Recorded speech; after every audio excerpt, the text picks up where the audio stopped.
ಹೋಬಳಿ ಕನ್ನಡಿಗರ ಗಡಿನಾಡ ಉತ್ಸವವನ್ನು ನಿಜಕ್ಕೂ ಈ ವಾತಾವರಣ ನೋಡಿದ್ರೆ ನಾವು ಸ್ವಾಮಿಗಳಂತ ಮರೆತು ಸಣ್ಣ ಮಕ್ಕಳಾಗ್ಬಿಟ್ಟಿದ್ದೀವಿ. ಇಲ್ಲಿ ಅಷ್ಟು ನರನಾಡಿಗಳಲ್ಲಿ ರಕ್ತ ಖುಷಿ ಖುಷಿಯಿಂದ ಕುಣಿದಾಡ್ತಾ ಇದೆ. ಅದಕ್ಕೆ ಕಾರಣ ಏನಂದರೆ ಕನ್ನಡ ಸರ್ಕಾರಿ ಶಾಲೆಯ ಮಕ್ಕಳ ಅದ್ಭುತವಾಗಿರ್ತಕ್ಕಂಥ ಆ ನೃತ್ಯ. ನಮ್ಮ ರಾಜು ಒಡೆಯರ್, ಶಿವರಾಮೇಗೌಡರು ಬಿಟ್ಟರೆ ಎರಡನೇ ಸ್ಥಾನದಲ್ಲಿ ಇರ್ತಕ್ಕಂಥ ಏಕೈಕ ವ್ಯಕ್ತಿ ಅಂದರೆ ಅದು ನಮ್ಮ ರಾಜು ಒಡೆಯರ್. ಇವತ್ತು ಬಳ್ಳಾರಿ ಜಿಲ್ಲೆ, ವಿಜಯನಗರ ಜಿಲ್ಲೆ ಎಲ್ಲ ಕಡೆನೂ ಏನು ಈ ಹೋಬಳಿ ಮಟ್ಟದಲ್ಲಿ ಯುವಕರು ಹಿರಿಯರು ಸೇರ್ತಕ್ಕಂದ್ರೆ ಬೇರೆ ಸಂಘಟನೆಗಳಿಗೆ ಹೊಟ್ಟೆ ಕಿಚ್ಚ ಆಗುತ್ತಿದೆ. ಇವತ್ತು ಅಧಿಕಾರದ ಆಮಿಷ, ಹಣದ ಆಮಿಷ, ಯಾವ ಆಮಿಷ ಇಲ್ಲದೇನೆ ಈ ಹೃದಯವಂತಿಕೆಯಿಂದ ಸೇರ್ತಕ್ಕಂಥ ಏಕೈಕ ರಕ್ಷಣಾ ವೇದಿಕೆ ಅಂದರೆ ಅದು ಶ್ರೀರಾಮಗೌಡರ ಬಣದ ವೇದಿಕೆ. ನಮ್ಮ ರಾಜು ಕೂಡ ಯಾವ ಅಧಿಕಾರ ಕಂಡುಕೊಳ್ಳೋದಾಗಲಿ, ಯಾವ ಪಕ್ಷ ಕಂಡುಕೊಳ್ಳೋದಕ್ಕಾಗಲಿ, ಹಣ ಕಂಡುಕೊಳ್ಳೋಕ್ಕಾಗಲಿ ಅಂತ ಹುಡುಗ ನಮ್ಮ ರಾಜು ಅಲ್ಲ.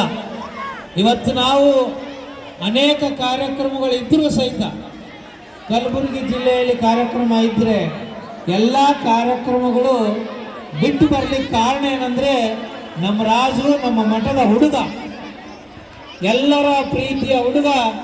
ಇವತ್ತು ಈ ಮೋಕ ಹೋಬಳಿಯಲ್ಲಿ 500 ಜನ ಸೇರ್ಪಡೆ ಆಗುವಂಥ ಒಂದು ದೊಡ್ಡ ಕಾರ್ಯಕ್ರಮ.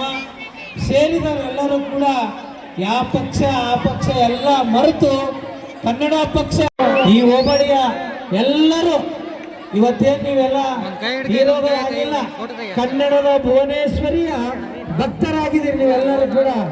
ನಮ್ಮ ಅಜ್ಜರು ಹೇಳಿದ್ರು, ಅಜ್ಜರ ಈ ಸ್ಟೇಜು ಸ್ಟಾರ್ಟಿಂಗ್ ಇಂದ ನೋಡಕತ್ತೀನ್ರಿ, ಯಾರು ಅಧ್ಯಕ್ಷರು, ಯಾರು ಕಾರ್ಯದರ್ಶಿಗಳು, ಯಾರು ಉಣಿಸೋರು, ಯಾರು ಅಡಿಗೆ ಮಾಡೋರು ಎಲ್ಲರೂ ಬಹಳಷ್ಟು ಶ್ರಮ ವಹಿಸಿ ಮಾಡಿದ್ದಾರೆ ಅಜ್ಜರೇ.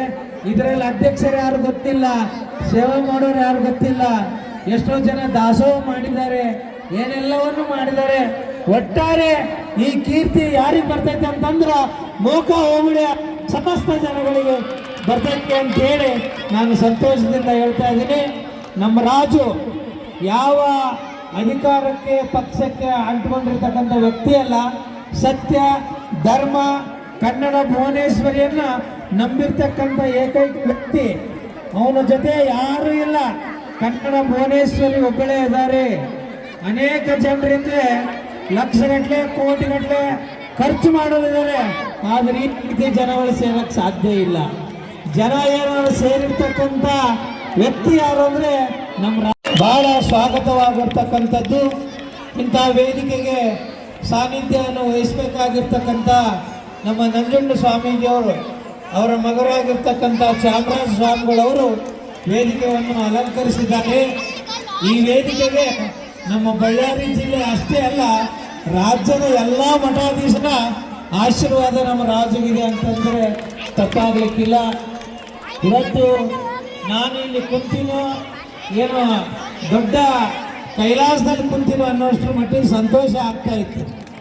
ನಾನು ನೇರವಾಗಿ ಬೆಂಗಳೂರಿನಿಂದ ಇಲ್ಲಿಗೆ ಬಂದೀನಿ. ಆಯಾಸ ಆಗಿ ಮಲ್ಕೋಬೇಕು, ಆ ಆಯಾಸ ಎಲ್ಲ ಎದುರಿಂದ ಹೋಗಿತ್ತಂದ್ರೆ ಈ ಸರ್ಕಾರಿ ಶಾಲೆಯ ಮಕ್ಕಳ ನೃತ್ಯ ನೋಡಿದ್ನಲ್ಲ, ಅದು ಭಾಳ ಖುಷಿ ಆಯಿತು, ಭಾಳ ಖುಷಿ ಆಯಿತು. ಅಷ್ಟಿಷ್ಟಲ್ಲ, 22 ಹುಡುಗರು ಏನು ಮಾಡಿದ್ರು, ಭಾರತ ಮಾತೆಯನ್ನು ನಿಂದ್ರಿಸ್ಕೊಂಡು ಭಾಳ ಅದ್ಭುತವಾಗಿ ಮಾಡಿದ್ರು. ಅದರಲ್ಲಿ ವಿಷ್ಣುವರ್ಧನ್ ನೆನೆಸ್ಕೊಂಡ್ರಿ, ಶಂಕರ್ನಾಗ್ ನೆನೆಸ್ಕೊಂಡ್ರಿ, ರಾಜಕುಮಾರ್ ನೆನೆಸ್ಕೊಂಡ್ರಿ, ಅಂಬರೀಷಿಗೆ ನೆನೆಸ್ಕೊಂಡ್ರಿ, ರವಿಚಂದ್ರನ್ ನೆನೆಸ್ಕೊಂಡ್ರಿ, ಎಲ್ಲ ಸಾಹಿತಿಗಳು ನೆನೆಸ್ಕೊಂಡ್ರಿ, ಕುವೆಂಪು ಅವ್ರು ನೆನೆಸ್ಕೊಂಡ್ರಿ.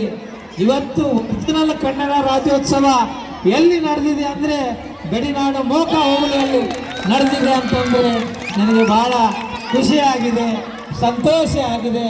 ಪ್ರತಿಯೊಂದು ಮಕ್ಕಳು ಕೂಡ ಅಲ್ಲಿ ಡ್ಯಾನ್ಸ್ ಮಾಡ್ತಾ ಇದ್ದಾರೆ, ಅಲ್ಲಿ ಡ್ಯಾನ್ಸ್ ಮಾಡ್ತಾ ಇದ್ದಾರೆ, ಮಾಡಿಗಳು ಸಾಲು ಬರ್ತಾ ಇದ್ದಾವೆ. ಇದು ಕನ್ನಡದ ಜಾತ್ರೆ ಎಲ್ಲಿ ನಡೆದಿದೆ ಅಂದರೆ ಮೂಕ ಹೋಬಳಿಯಲ್ಲಿ ನಡೆದಿದೆ ಅಂತೇಳಿ ನನಗೆ ಬಹಳ ಖುಷಿಯಾಗಿದೆ. ಪಾಪ ಎಲ್ಲ ಮಕ್ಕಳು ಎಷ್ಟು ಉತ್ಸಾಹಿಗಳಾಗಿದ್ದಾರೆ. ಚಿಕ್ಕ ಚಿಕ್ಕ ಮಕ್ಕಳು ಊಟ ಮಾಡಿ ಮಲಗಬೇಕಾದ ಮಕ್ಕಳು, ಅವರಲ್ಲಿ ಕನ್ನಡ ರಕ್ತ ಹರಿತಾ ಇದೆ. ಕನ್ನಡ ಅಂದ್ರ ಮೂಕ ಹೋಬಳಿಯಲ್ಲಿ ಉಳ್ಕೊಂಡಿದ್ದಾರೆ, ಹೋಬಳಿಯಲ್ಲಿ ಉಳ್ಕೊಂಡಿದ್ದಾರೆ. ಹೀಗಾಗಿ ಇನ್ನೂ ಅನೇಕ ಪ್ರತಿಭೆಗಳ